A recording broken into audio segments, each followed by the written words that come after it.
what is the difference between Troy Jones today and Troy Jones 10 years ago? Respectfully, I can give a fuck about what anybody thinks, and I really mean that. Cope, I know you. I've known you for years since we were what?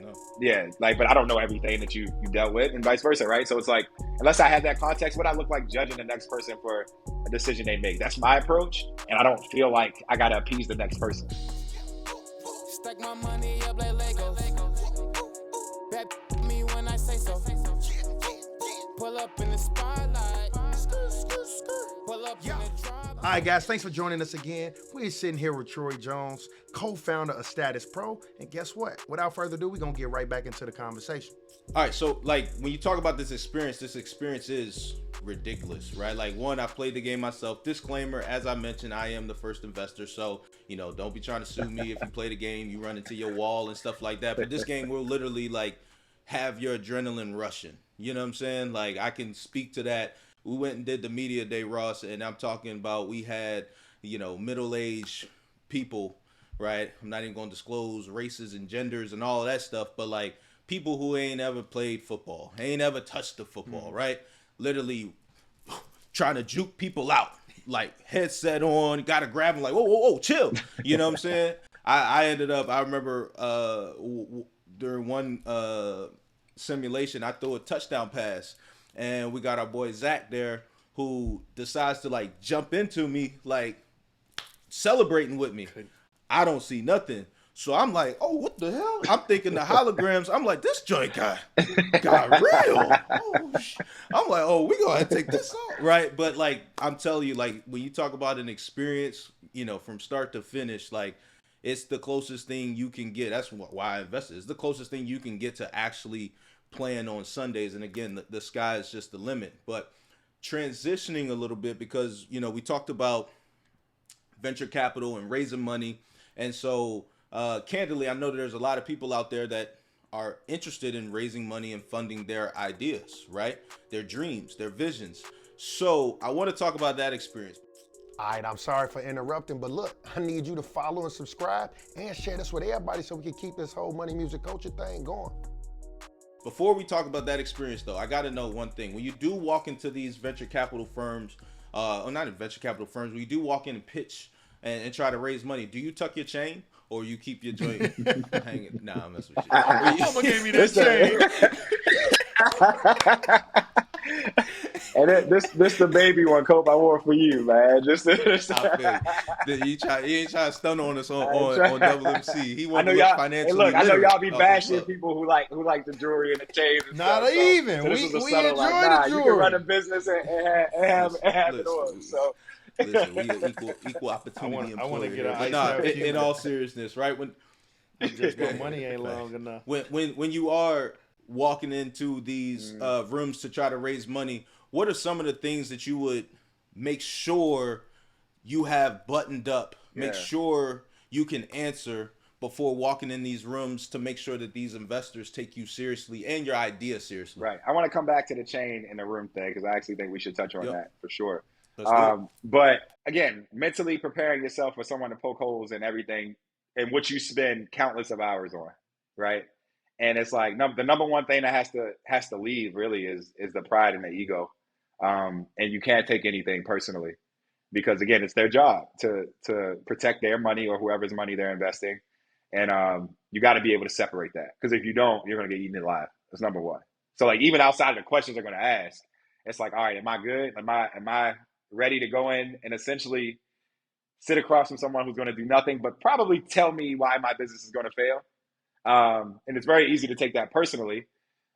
And people putting hours in, so rightfully so, you're passionate about it. But I would say that's like the number one thing that before I go into any conversation, especially now, now it's different because, we're doing what we're doing. But early on, I learned, don't take any of this person because that'll distract you from receiving the feedback that the person's giving you, right?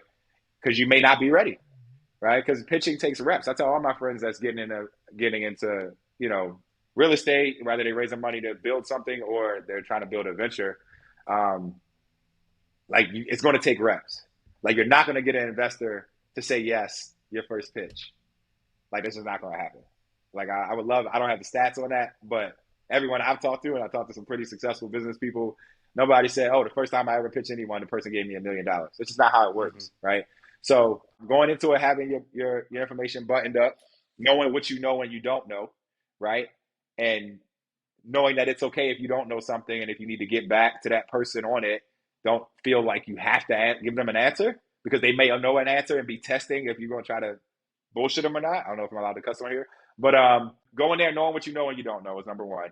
And then ultimately just being able to paint the picture for them. That's the number one thing I would say going into any pitch. It's like, can I tell this story in a way to where it's at least clear what we're trying to do? Like, that's the number one thing.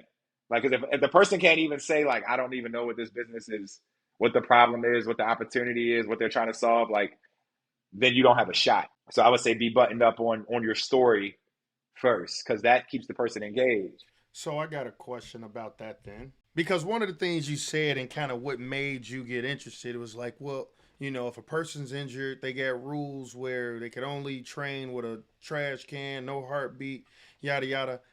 I feel like venture capitalists probably don't care about that. They might more so care about the gamification of it. Like, okay, this is fucking Fortnite on steroids for athletes.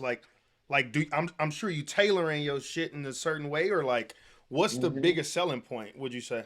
So that's where the reps come in, because to your point, you gotta know your audience and know where to sway the story depending on, you know, who it is. I can say this, like, you know, the Wolf family, the owners of the Vikings, are invested through Wise Ventures, their venture fund. They cared about the training product, right? Because it directly impacted their team, and they wanted that alignment in something that they've invested. Whereas though, candidly, Graycroft or somebody probably could care less about that and wants to focus on the game because they care about the consumer and the thing that will make more money, right? So, you know, for me, it's knowing who the audience is, and then to your point, Ross, like, knowing what they'll care about and making sure I'm focusing on that, right? If it's someone that's just, they want to make money, it's like, yo, look at the gaming industry and look at how much Madden makes each year, and look at how exclusive sports games are.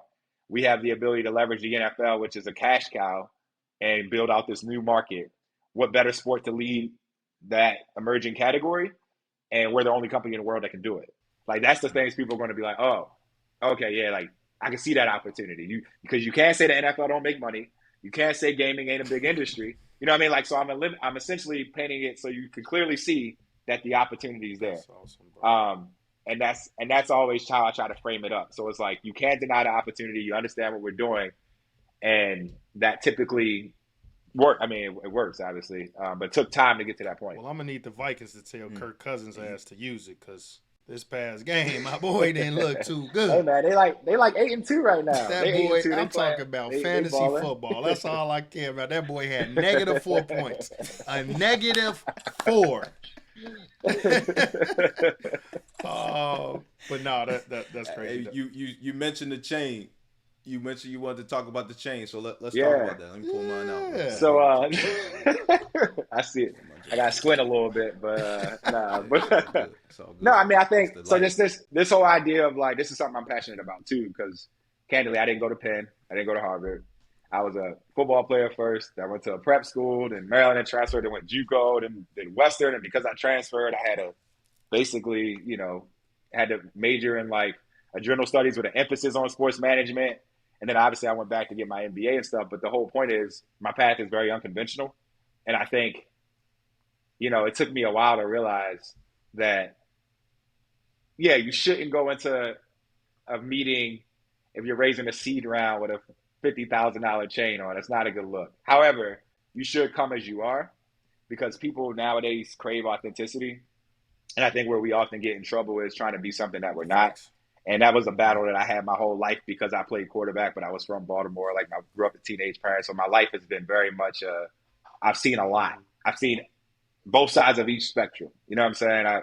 From the way I grew up to getting a scholarship to St. Paul's, which exposed me to a lot of different things I've never seen before in my life, to now being in a position I'm in now. Like, I've just seen so much. So in that spectrum, I'm trying to figure out who is Troy, or what do I need to be to achieve the things that I want to achieve.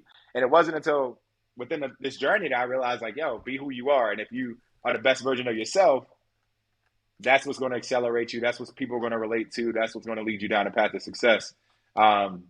So while I don't recommend people, like I said, you got to know time and place of certain things, I do think that the more that you you validate, you kind of earn the respect and show that Facts. you belong, you can get away with doing what you want. To be honest, me and Hawk now, yeah, we do walk in certain meetings with our jewelry on and doing our thing.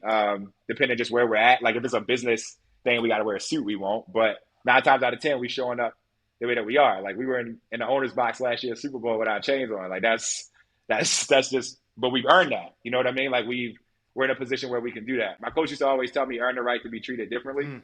And I think like that's something that applies to every area of life. And I think because we've literally done what hasn't been done before, like I don't have to think about, do I need to show my tattoos? Do I need to tuck my chain? It's like, no, I'm going to be Troy because I know my stuff. I've proven who I am and I'm comfortable in my own skin. If I was trying to be the kid that went to Harvard that's had a 4.0 his whole life, they're going to see right through that because that's just not who I am. You know what I mean? So that's my piece of advice. So again, it's nuance for sure. Wearing jewelry, showing it's certainly nuance. I'm not going to sit here and cap and say it's not.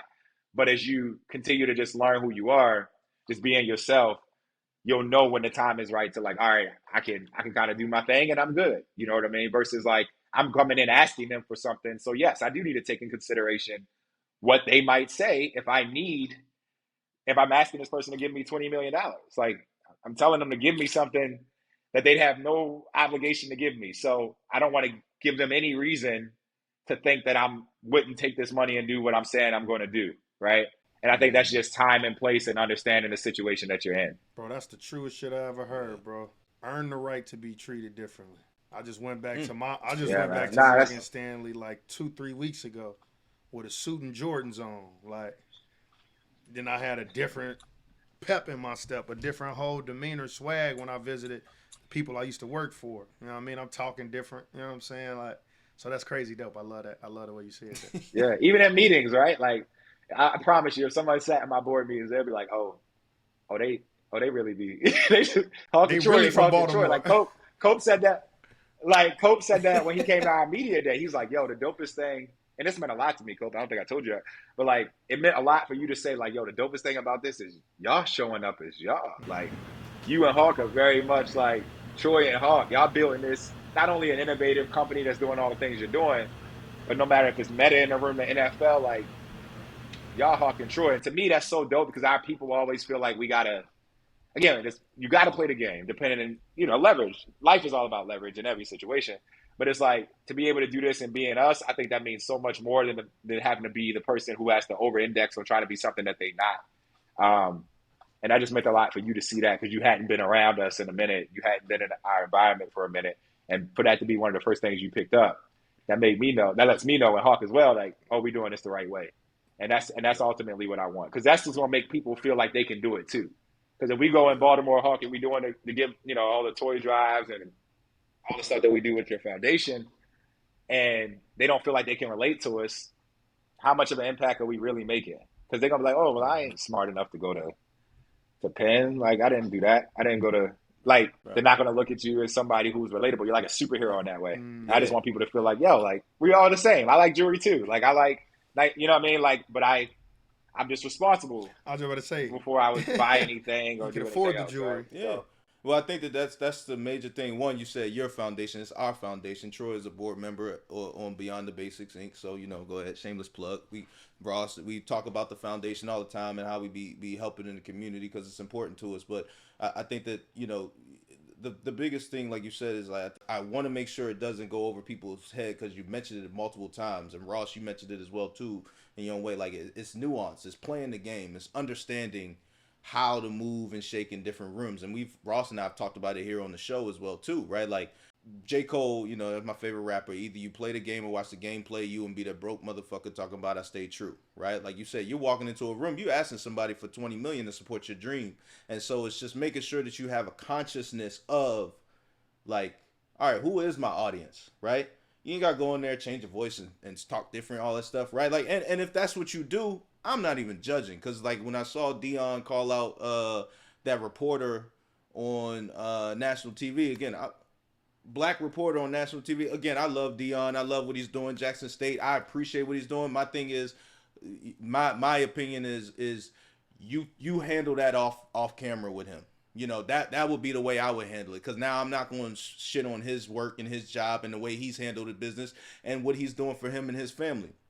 But if you're going to address it and be real, which is dope, I'm going to handle it off camera, right?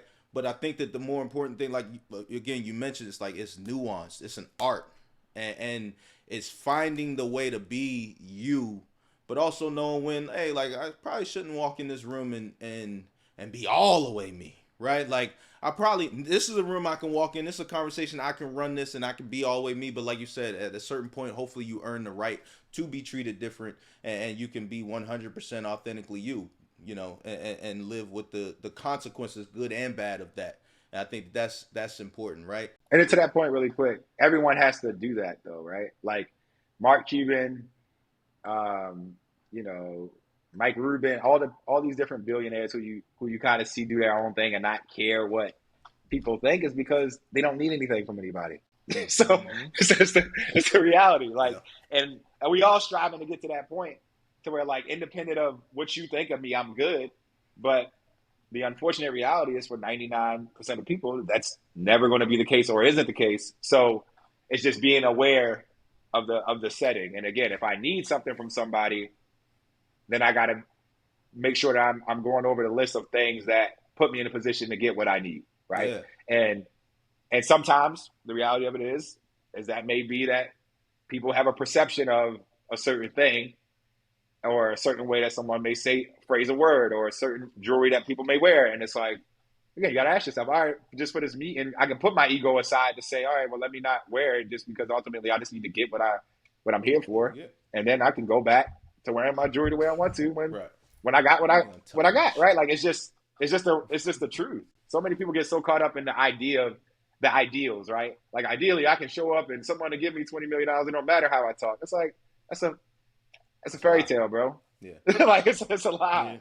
Yeah. Like, and if you're still thinking that way, then you're going to always be limited and you'll never do anything meaningful because you can't do it alone. And you got to know how to be nuanced, like we talked about. So a video I saw, because it's on the same topic, a video I actually saw this morning, it was like a snippet of Kevin Hart on Drink Champs.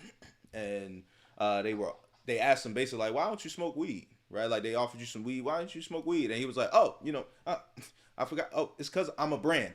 Right? Like, and that's just not my brand. And, like, he literally, like, went in smooth. He was like, that's just not my brand. A lot of people who smoke weed, they got a little delayed reactions, this. Like, and for me, he was like, this is just not me. Not my thing. I don't enjoy it, blah, blah, blah. Respect it. Love it. Right? You've built a brand, right? Your company is building a brand. You personally are building a brand. So when you look at that, right, and we've talked about it as well too, what do you feel like, I'm going to take this question differently, what do you feel like a person should or cannot do to stifle their brand or stifle their growth, especially in today's age, right? Like, obviously we know there's certain things you can't talk about. We're gonna call a spade, right? Like, there's certain things that'll fuck your whole paycheck up right now, right? Yeah. But, like, what are other things, or anything that you would point out that you like, hey, like, I'm interviewed a lot, I got the camera in front of my face a lot, you got people who are reporting to you as well too, right? Like, what things are you conscious of when it comes to your brand specifically, and what is some advice you would give to a young person who doesn't want to ever stifle their brand? It's depending on what industry you're building your brand in, first of all, right? Because it's like certain things that Marshawn Lynch can get away with that I won't be able to. You know what I mean? Just being real. And that's not a slight in any way, because I respect the hell out of Marshawn, but it's just more of just the realities of the situation that we're in, or the industry that we're in. Yeah. But that just comes down to, like, awareness, knowing your audience, and then self-awareness to try to figure out, okay, like, you know, if you're a rapper, you have to have a certain type of image and be viewed a certain type of way. But if you're someone that's trying to be a tech mogul, and do partnerships with some of the largest companies in the world, you got to be perceived another way. I don't know if I have a specific thing I'm like, stay away from the obvious stuff. Like, don't be, you know, just the obvious stuff, right? Like, don't put your business. So actually, I can go a number of ways. Yeah, I was going to say, what is obvious? Because there's a lot of people, we're numb to it, right? TikTok, everything.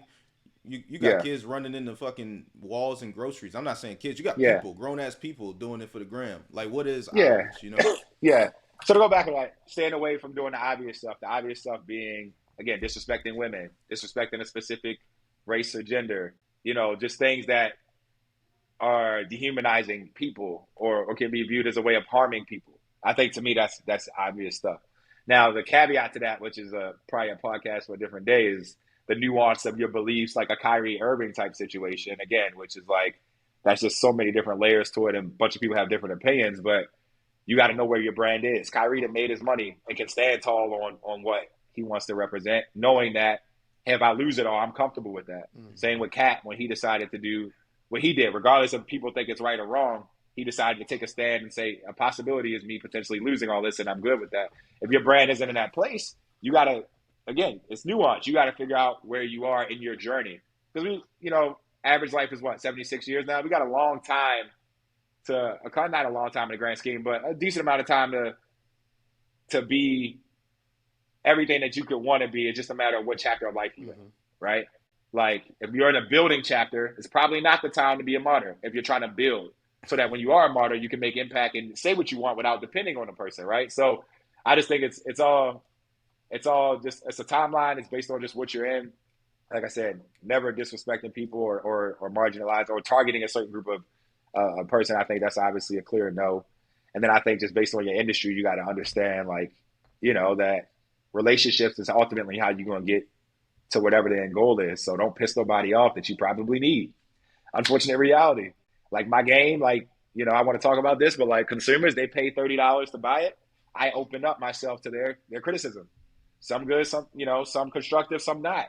But I can't get mad about it because they gave me their money. Like that's just what comes with the territory, right? So I just think it's being practical in that way and not try to have your cake and eat it too. Because what I look like, Coke, taking $50 from you to tell me don't say nothing to me though, bro. Yeah. Like don't tell me how to spend it. It's like, what you mean? I worked hard for this and I'm giving it to you, right? So it's like that's kind of how I think about all of this, bro. It's like at the end of the day, I'm asking people to invest in my business. I'm asking people to go buy a game, and as a result, I'm in a different position because without them, this whole thing falls apart, and my employees don't have a job, and our investors won't get their money back, and it's just a trickle down effect. And unfortunately, I just sit in a seat where I better be conscious of that, or my ass will be removed. You know what I mean? Because it's not about me. It's not about Troy. Like how Troy feels doesn't matter. Like I can think one thing, but if it's not what's best for the business, I gotta do what's best for the business. Yeah. And that's something that, again, it takes time, and that a lot of people don't realize as they build something. It becomes less and less about you the more successful it is. And I hate to say it, the people that make it about them, you tend to see the pushback. You know what I mean? Or eventually it's like they're not sustained in their position. I think one of the common threads, as you kind of talked about your journey, sitting here obviously looking at Ross, thinking about myself and my own journey. If we were actually talking about it a few days ago, I think, or a few weeks ago, like 5 years ago, I couldn't really imagine where I am today now. You know what I'm saying? Like 5 years ago, I'm not sure if you could imagine where you are today now. 10 years ago, I damn sure didn't see this. You know what I'm saying? Just with my life, Ross, again, you were hustling on the trading floor. You know what I'm saying? Like, I don't know if any of us, we always pictured success, like knowing each of us individually, we always pictured success, but I don't know if I could necessarily say, hey, this is exactly what it's going to be, and this is exactly what it's going to look like, right? We've all kept an open mind as we continue to elevate and grow, right? But my question to you, and this is for you as well, Ross, but we'll go with Troy first. What is the difference between you, Troy Jones today, and Troy Jones 10 years ago? I've said this already, but I'll say it again. Troy Jones today obviously knows who he is, and is like not trying to be what's been projected on him and what other people think I should be. Like I've actually taken the time to figure out what I want for myself, and in doing that, I'm more confident. I can speak with conviction.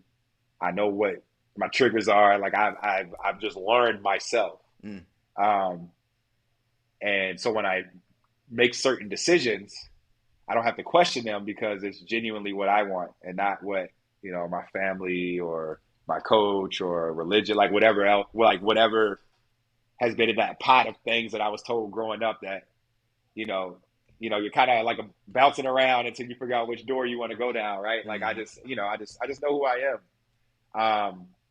And then in that process, again, I've learned not to take things personally. I've learned to go after the things I believe in, and that's what ultimately, like I said, even just throughout the entrepreneurial journey, like got me to this point. I think like 10 years ago, I'm still playing college ball, chasing this dream of trying to, be the starting quarterback. So I'm trying to appease coaches. I'm trying to do what I think my teammates think is cool, so I can be the leader that they like or the quarterback that they like. It's like I'm living for other people. And I'm just beyond that now, bro. Like genuinely, like again, respectfully, I can give a fuck about what anybody thinks, and I really mean that. And it took me going through a lot to get to that point. But I have conversations with my dad all the time, and that's the dope thing too about the age, us not being that far apart in age, because he heard me early. Like I got to pay attention to his challenges as well, and I learned so much in that. And it's like people are always gonna have an opinion no matter what. So it's just like, why worry about it? You know what I mean? Like I just saw Black Panther, amazing movie. There's people out there that hate it and talk and complain, and it's just like people are always gonna have something to say no matter what you're doing. So I just learned to like not care about it. Yeah. If you're not in my bubble, if you don't have context, that's really what it is. If you don't have context to any decision that I'm making, I truly don't give a fuck about what you think. You don't know my backstory. You don't know my life. If you don't, which no one really does, right? Because Cope, I've known you for years since we were what? Yeah, like, but I don't know everything that you dealt with, and vice versa, right? So it's like, unless I have that context, what I look like judging the next person for a decision they make. That's my approach. So I try to give people that grace, and then I also just leverage that to not care about what people think, and that's the biggest difference between me now and then. I'm not an asshole. I'm not a jerk. It's just that I just don't let what people think bother me anymore. And that's just unlocked a different level for me that, limit my playing career and limit a lot of other stuff that I've done in the past. And then people kind of see success and see me now and how I've grown. And they're like, well, what is the thing? And it's like, it's that. Because it's like, if something don't make sense to me, I'm comfortable saying I don't want to do it or I don't care about it. And I don't feel like I got to appease the next person. It's not much I can add to it, right? I think 10 years ago, you ask yourself, where were you at that time? Vast majority of us are just entering our careers. Like you say, we're trying to find ourselves. We're trying to fit into a culture. For me, at that moment, it was an all-white, male-dominated culture. I was the first black guy on my desk, my trading desk at Morgan Stanley. So I'm learning how to walk and talk differently, learning how to carry myself differently. But fast forward to today, like you say, I feel as though the work that I've put in up until this point, I have a different outlook on life where I feel as though I deserve to be in any room I'm in, and I feel as though I am one of the best at what I do. And as a result, I carry myself that way. Back then, I was deemed as too confident, right? Any black guy with any realm of swag, they thought I was too cocky, right? It was a negative. Now, right, I carry myself confidently, but now it's like, you get credentials, etc. But, it's really difficult because, like you said, you got to be able to tap dance and play the game in order to get to that next level, though, right? And it's, it's hard to get to a place of validation without having to play the game beforehand. But once you've played the game, it's kind of like just sports, right? You're a rookie, you're going to get hazed. But once you get in there and you actually him on the field, then it's like, oh, shit. I mean, you can't haze Buddy no more. It's like now it's all about respect, and that's where it's at now. It's like you enjoying your life. You get a different outlook on it, a different purpose, and you put in your time that you were able to learn from those, whether it was mistakes or growing pains, etc. Even on a piece of like people using the term tap dancing, and like to your point, because people think it's like playing the game sometimes is a negative thing. To me, it's a clear difference between the person who's trying to do what they got to do to put themselves in position to be successful than the person who's like tearing people down and kind of like shaming certain things to try to put themselves to appease a certain group of people to put themselves in a position to climb, right? So I guess an example would be Django. Right. Like, I guess an example would be like, oh, yeah, Ross Mack got them J's on, man. Look at him. He think he cool, Mm-hmm. bro. Like telling that to, the white dude that's dressed like the regular. Like to me, that's like, oh, you tag that. Exactly. Like, bro, you clearly like you clown. Like that's different from them, like somebody just coming up dressed the way everybody else is just because they don't want to bring any extra attention. Like I think that's okay. You're choosing to not do something that you might want to do because you're just like, I don't want to give anybody an extra reason. But I'm not going to then shame Ross for doing it because he earned the right to do it and I can't yet. So let me point him out to try to make it seem like he doing the most when in reality I want to do it too. I just can't, right? Like that's those are two different types of people. So I just tell people, so for anybody watching it, like again, just don't feel bad about playing the game. Ultimately, you need people to climb. You need people to accelerate your growth. So, you earn the right to be treated differently. It just take time. Without a doubt, man. Well, listen, guys. This wraps us on an amazing new episode of Money Music Culture. You already know we had an extremely special guest, man, Troy 2.0. Y'all make sure y'all do one thing, man. Before y'all like and subscribe this and share this with all your peoples, make sure you go buy the game, man. You already know NFL Pro Era is probably one of the greatest games out there, and it's only going to continue to get better. And I'm saying this right now. He ain't pay me to say this, so I'm hoping he give a nigga a little equity or something. You know what I'm saying? But no, man, make sure y'all like and subscribe. Make sure you share this with your auntie, your cousin. You know what I mean? Anybody else in your family, the homies that you play the games with in general, let them really know about this. Until next week, let's get it.